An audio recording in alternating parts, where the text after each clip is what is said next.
Yeah, I think ultimately the difference between discipline and motivation is temporary, right? It's one of those things we can all get motivated. We all go to seminars, we read a book, whatever it is, you talk to a buddy, you can get like the rah. So the motivation's somewhat of the fun part. And I think the discipline is just it's just doing the little things over and over consistently. You know, I've heard a lot from a guy that you and I both listen to a lot that running a business, owning a business, building a business is like a marathon. You know, everyone's so excited for you at the very beginning, which is like the first 0.1 miles, and at the very end, the last 0.1 miles. There's still 26 miles of running that are so boring, and no one's cheering you on right there, right? No one cares. They're all at the start and they're all at the finish. It's all that middle and stuff. That's like 0.5% of the race.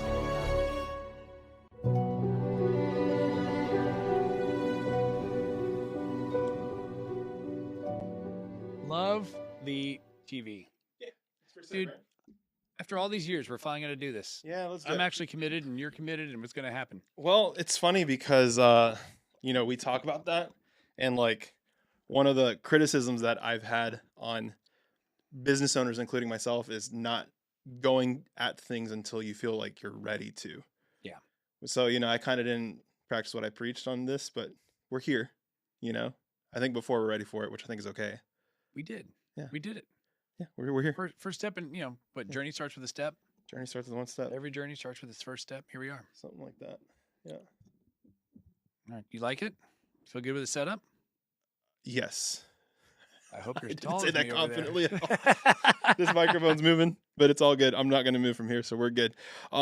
Yeah. So, how are we introducing this? I don't know. This Chasing Excellence? This first one, yeah. This Chasing Excellence. Yeah, Chasing Excellence, right? There's this Chasing Excellence. I don't know how we're going to introduce these, though. I think I'm just going to start with a very provocative statement and just get into it and just start. Yeah. All right. So just real quick, 10-second background on who you are. Elevator, go. Elevator for 3 floors. Who are you? So I'm going to answer this from a Chasing Excellence. I'll start over. Yep. And also I will remind myself to not interrupt you so that we can have clean footage, clean editing, right? Because if you got it from the sounds, have some pregnant pauses so you do allow for the banter to go back and forth. Cool. So just those are more from my own recollection to make sure as we do this, not to, because it's not conversational, but it is. Yep. I'm, Mark Pfeiffer, Mortgage Mark, been in the business since 2003. And Chasing Excellence, I know you and I have been talking about it for a while. We're finally here, and it's to just ultimately create the community. Yep. Right, a sales and marketing organization. The whole purpose and point of this is to inspire and empower growth. That's right? Very simple and sweet, and that's how a lot of these big ideas should be. And I've paid a lot of money for coaching. So a lot of money, which I still believe in and still do. Yep. But the difference is there's so many tools that if you just want the information, if you just want to get and you want to be inspired, you want to be empowered, that's what we are creating this for. It's not the accountability.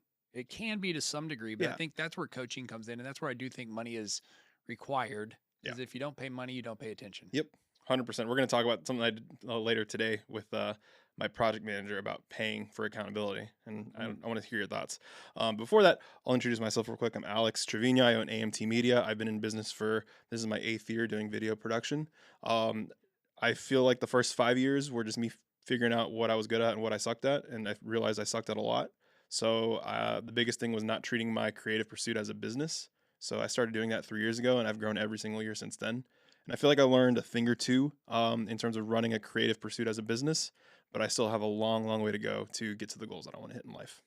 I've been impressed for the last, year and a half? Yeah, we've been almost 2 years. We've known each other for 2 years, but we started working together December 7th, 2023. Remember I texted you and I was like, happy anniversary. I love that you knew the date. I've been impressed with what you've done the last year and a half, 2 years. Because again, it's I'm not saying that I haven't done okay things, but the reality is to see somebody, go from years 6 to 8, it's a much bigger jump, right? And that's when things start to become more like a business than it is just a guy just trying to make a buck and feed a family. Right. Well, I appreciate that. It's awesome. It's been really cool seeing you grow your business, do your thing as well. And it's kind of just, ride your coattails where I can, ask questions where I can, because I know sticking around with good people has done a lot of good in my life. And so you're one of those few for me.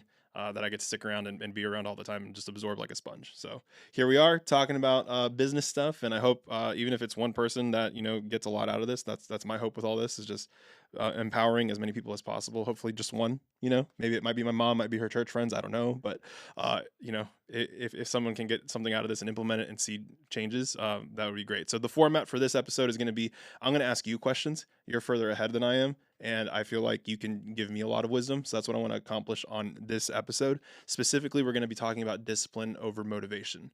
So like doing the things you need to be doing every day, every week, every month, especially when you don't feel like doing it. So I've grown really tired of hearing from business owners that I talk to, like leads and referrals and people like that, who tell me I need to make a change in my life. I need to put money into marketing. I need to put time into marketing, and then they kind of want to wait till it's the perfect time in order to start moving and getting things done. It's very frustrating. I bet you've seen a lot of that in your business as well with people that you've worked with, people who've worked for you, different partners. But I want to kind of dig deeper and go into your daily habits, like your things that make you disciplined, because you don't build a big, high revenue business overnight. It comes with a lot of discipline and hard work. So I want to ask you questions that go into that. Yeah, I think ultimately difference between discipline and motivation is temporary, right? It's one of those things we can all get motivated. We all go to seminars. We read a book, whatever it is. You talk to a buddy, you can get like the rah. You can The get rah rah rah. motivated, That's yeah. right? So the motivation's somewhat of the fun part, and I think the discipline is just it's just doing the little things over and over consistently, The boring right? The stuff. boring stuff. That's doing. You said it. It's doing what you don't want to do and doing it consistently, Yeah. doing what's right. I've heard a lot from a guy that you and I both listen to a lot. That running a business, owning a business, building a business is like a marathon. And everyone's so excited for you at the very beginning, which is like the first 0.1 miles, and at the very end, the last 0.1 miles. There's still 26 miles of running that are so boring, and no one's cheering you on right there, right? No one cares. They're all at the start and they're all at the Yeah, finish. It's all that middle and stuff. that's like 0.5% of the race. And so it's boring, it's lonely, and so it's like what you do in that 26 miles defines the race more than the beginning and the end. Well, if have you ever run a marathon? No, of course not. I did once. Look at this. Yeah, Yeah, I did once. That's a whole nother story in itself.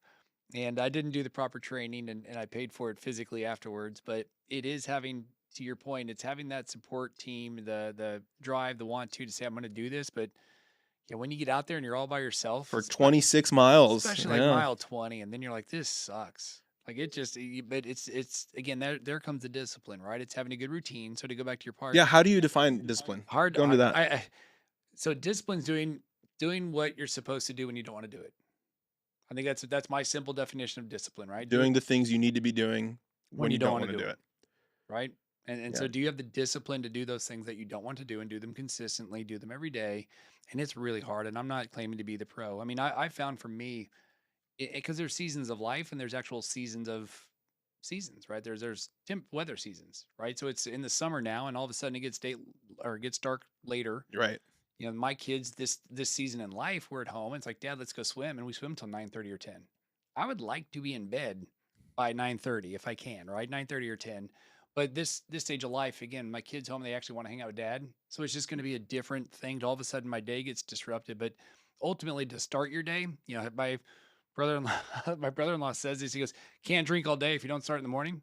Right when he cracks open the beer on vacation, Yeah. when we're at the golf course. Same thing with you can't have a good productive work day if you don't have a good morning. 100%. So you 100%. have to have that routine. And again, I think it's important to have different routines. Meaning, think of it, if you're going to play quarterback, whether it's a run play or pass play, you can call the audible when you get to the line. And I think you need to have essentially 3 or 4 different routines. Like I have what I wish was every day perfect. Hmm. But some days, like tonight, there's a business dinner. It's going to be out later than normal. Don't want to do that. It may be harder for me to have that morning routine if I'm out late or hanging out with the kids watching a late night movie or whatever it is. You can't just have the one routine where if that gets screwed up, because I had that for a long time. I was Yep. disciplined, I did it, but on those days where I didn't do it, it was just game over, and the day Wow. just stunk.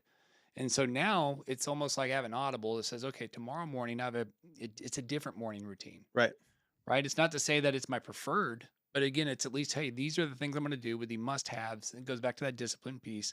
What is important to you, right? So for example, tomorrow I will sacrifice the morning workout and do it in the evening, which stinks. And I hate doing those. They're not as productive. They're not as good. I Yep. will cut corners, but I'll give myself credit if I at least go out. But that's my morning routine where some of that gets this cut. So The Miracle Morning is a great book. You can probably condense it really quick for you. I won't, but if you haven't read it, it's a quick, easy read. But it's having those routines and those consistent things that you do so you don't have to think. Right. Because you will lie to yourself all day. "Oh, I'll go do this tonight, or I'll go do this tomorrow." It's really easy to make yourself promises and then not keep them. You can always justify why you can't or won't. Yep. So having the routine just takes out all those excuses where it's just, no, this is what I do. Wow. And I found with ChatGPT, I built out a 8-page Google Doc thanks to ChatGPT, but I'll just sit there and just tell it what I need, what I am physically, as far as like I'm this tall, this weight, this is what I eat, this is what I don't eat, this is what I don't like. My knees hurt, my back hurts, and it now just is my morning workout routine. Wow. Yeah, like personal trainers are important. I get it, goes back to Yeah. accountability, but I don't need that. I'll show up to the gym, but sometimes like what do I do? What do I feel like? It's no longer that. ChatGPT says, "Here's your workout for the day," and now that it gets to know me because I log all the results, it tells me what to do and when to do it. So it's amazing because again, you become the robot. Well, and what I think it does set up for you too is like it gives you no excuse to not be disciplined That's because it. it takes up the thought and the effort. You just have to kind of show up now. Atomic Habits That's all is, of yeah. us. I mean, we all, if anybody's in the business world has read Atomic Habits, I mean, it's like the business. There's like the Bible, the business Bible for how Yep. to create good habits, right? Habit stacking, all that stuff. To say, if I'm not watching this video, which is true, in the morning, I watch a morning update on mortgages every Monday through Friday while I'm brushing my teeth. So it feels really, really. I'm shaving. I'm doing all. It's just playing. It would feel really weird for me not to have that discipline. Right. Because again, it's become part of the routine. So it goes back to it prevents you from thinking. It's just what you do. And so it's those days where you just get thrown off where just again, you gotta have a great start to have a great day. Yeah. So Yeah. I think that's the huge piece that most people miss is getting that routine. And I'm not a routine guy. I get bored with it. Me And too. Kobe Bryant Yep. says this, there's a quote that said something about the basics, and it's actually a longer story. It's a great story. But ultimately you got to fall in love with the boring, the mundane, the routine. Like you got to fall in love with it. And I have real problems with that. Yeah. I think a lot of people do. I'm not saying I'm unique, but it's like, man, give me the excitement, give me the unknown, give me all that to be like, I can do this. Give me that disadvantage, and let me see if I can overcome that. Some of that's that competitive spirit, but it's also self sabotage, Yep. right? You know what you should be doing, and you choose to do something different that you know you should be doing this over Right. here, Right. right? And so I now have, with kiddos and stuff, and raising two girls and teenage girls, learn a little bit more, and then you start talking to parents with kids with ADHD, and we got some of that in our world as well. So you start learning about this stuff, and they're like, "Hey, it's not," and I'm like, "I don't want that to be an excuse." And they're like, "It's not an excuse. It's just an understanding. It doesn't mean you're exempt from doing all the things you have to do." Because I had somebody that I know, a loan officer. She's like, "Well, I have ADHD." I'm like, "And?" Right? You still have to close a loan to get paid. And Right. just because you have that doesn't mean you just get this hall pass and not do what you have to do. It just means you have to do it the way it works for you. Right. So you can't just say, here's how you do it, because everybody's going to register it different, do it different, different lives, different lifestyles. I know some folks that are taking care of elderly parents and just having what a mess.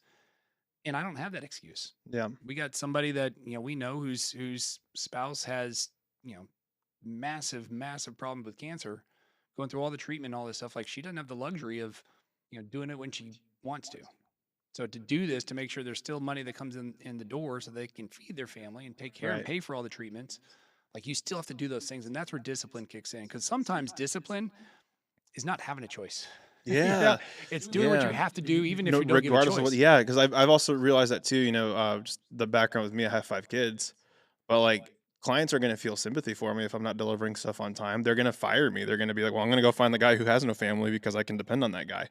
And so there's no excuse for me to just be like playing that card. Oh, I got a family and blah blah blah. Like I signed up to be a business owner, and it comes with all of the difficulties that come with you running a business. And it's the same challenges that someone who's single or just married or 1 kid or 2 kid or 5 kids. We're all going to have the same challenges. It's how we do things, right? So I agree with you, and I'm glad that I'm very fortunate that I kind of started embracing the discipline uh, early on. I would say like a little later in life. the first 5 years of me trying to figure out the business. But one big thing for my morning routine, I guess, is I've kind of, I don't do the whole like, oh, I gotta like, this cup of coffee, this thing, that thing, the other thing. For me, it's my client board that I have. It's called Notion, and that's where I keep all my clients. And my goal is by 7 a.m. that thing is already completely reset, so that I'm playing offense during the day. And that's what's helped me a lot is getting to the point where by the time my kids wake up, by the time I'm going to start making breakfast with them, I'm not worrying about emails and phone calls and text messages and getting things out to my editing team, getting things out to my project manager because I've already done that. So then I can attack the day really hard so that if an issue does come up, I'm not juggling emails and texts and family. I'm clear mind and I can attack it during business hours, no problem. So doing that every single day. Now it's weird if I don't do it. Right? Like Mhm. getting that Notion board all the way caught up or getting those text messages completely read and replied to and scheduled out. You can schedule text now. It's amazing. Scheduling emails out and getting those things out of my head before the day even starts, like before the sun comes up. That's already done. And that goes back It's helped to, so much. or not back to, but that's part of the time, just time blocking and managing your calendar better, right? Yep. Doing the administrative parts either morning or night, Yeah, right? yeah. Especially in the beginning, which is in the beginning, again, you say first 5 years, but even years 5, 10, 10, 15, whatever it Hmm. is, at all times, I mean, 8 to 5 is when you should be selling. Call it 8 to 6, Right. I right? shouldn't be wasting time Those, in business hours. Yeah, those are doing the all the golden clerical hours. stuff. I mean, Right. there may be some profession which I wouldn't want it if that you got to work 7 or 8 at night, right, for sales. But Yep. at the end of the day, you got to leave the 8 to 6 for the prospecting, the calling, the servicing, the client management, and then take care of all that stuff. But it comes out like you said, being on the offensive, not in being Exactly. proactive, not reactive. Yep. I think what you said too, going back to the you got 5 kids. I think clients, if you have an established relationship, you get a little more grace, Oh yeah, the ones that right? I've been around for a year and a half and this Like and they that. know Yeah. that new kids here. I'm Right. like, oh, congratulations, man. You get a little, but I think more importantly, it comes to your side to just delivering, reminding of expectations and service levels. Yeah. Hey, just want to let you know, normally we've been doing this for a 3 day turn time, whatever it is, it's going to be 6. Right. So before you give me a check and before you get mad at me, here's the new rules. And I think this is the part that a lot of myself included, we probably take for granted is the rules of the game. We just assume everybody knows what the rules are. And yet Yeah. the rules today are maybe different than they were a year ago, a year and a half ago. You now have somebody on, you got a full-time staffer, you got editors, you're a much bigger team now. Yeah. And so the guy or gal that's been working with you 6 months ago needs to be refreshed and re-educated on what the rules are today. Because in their mind, if we don't do a good job delivering that and telling them what it is, they're going to assume that it's the same as it was 6 months ago. And they've probably forgotten, and they're going to go ahead and impress on you some of their own rules. Yep. And like, oh, why is this not ready? I expected this. Well, you did it last time. Yeah. Well, this isn't last time. And tying that back to discipline over motivation, it just seems like it's good to have scheduled check-ins for those kinds of things on a weekly basis, on a monthly, on a quarterly, on an annual. I would imagine. Well, that's You where know. processes and systems come in, right? So, in other words, the disciplines, like my morning is a process, right? Yours to some degree it is too, where it feels weird. So, a good system and a good process. When you speak with a client, hey man, I know this is the ninth time we've worked together in the last 9 weeks. Just a reminder, Yep. Alex, I've heard this 8 times in a row. I get it, but it's my But right. process to go Right. through this, to explain all that, to here's what it is and here's where the levels are. Because it's for all we know, overnight they could be asking for something that they think is the same, but it's completely different editor, completely Hmm. different workload. You got to make sure but that goes back to the process, and that's the discipline to make sure you execute it. Because you can have it, like I got a whole bunch of stuff written down, whether or not the team actually implemented it and it stayed implemented, because we do a lot of false starts. Yeah. We do stuff for about 30 days and then we just kind of forget about it and fall like, hey, we look back 90 days later, like, why didn't we finish that? Or why didn't we keep that in? Like, that's a good idea. Why didn't we keep it? And Right. it's just habits. Yep. It just goes back to having the discipline to do the things daily that you should be doing. Yep. And just to wrap this up with discipline, and doing those things daily, what are some things you do outside of the business world that do keep you disciplined? I know like physical and gym and Right. health and fitness, that seems like it's a lot of yours, but is there anything that you've done that's helped you and that you've been able to bring into the business Yeah, side of I things? think always be growing. And again, everybody's wired different, right? Like some guys, I just can't sit still. I just don't want to. And then always be curious. That people love that word. I heard that 3 times on a podcast, so maybe that's trending. But at the end of the day, just try to be better. I mean, that I just want to be the best version of me that I can Yeah. be, right? And that includes both home life and the personal life. So I think just always learning. Like I listen to 4 different podcasts. I pull in weeds and cleaning the garage and doing all that this weekend. So there's 2.5 hours, and some of it's economics, some of it's political. Not that I'm a political guy, but I feel like I should Yeah. at least be educated. At least know what's going on. You're right, right, and a lot of it was social media, and a lot of it was business related. So there's some candy in there, some brain Yeah. candies. Yeah. Yeah. It's like it's not really educational, but it's like it's informative. Yep. So I think that's the piece that I just would say: do what you like ultimately, right? And if yours is being the gym guy or the gym rat, go to the gym for 4 hours, but you can somehow incorporate that to getting new business if you really want to. Yeah. 100%. That's awesome. All right. Cool. Well, that's this first episode on discipline. Boom. I think we're gonna, release a lot more of these throughout the next few months, hopefully the next few years. And yeah, just kind of document this journey of building this thing and building this thing too. It's gonna Love, be really fun to have. Yeah, love, I appreciate it. Awesome. love it. Thank you. Thank you. All right. 20, 18 minutes, 19 minutes, and we crushed it. Great. All right. Let me pause everything. I would say on your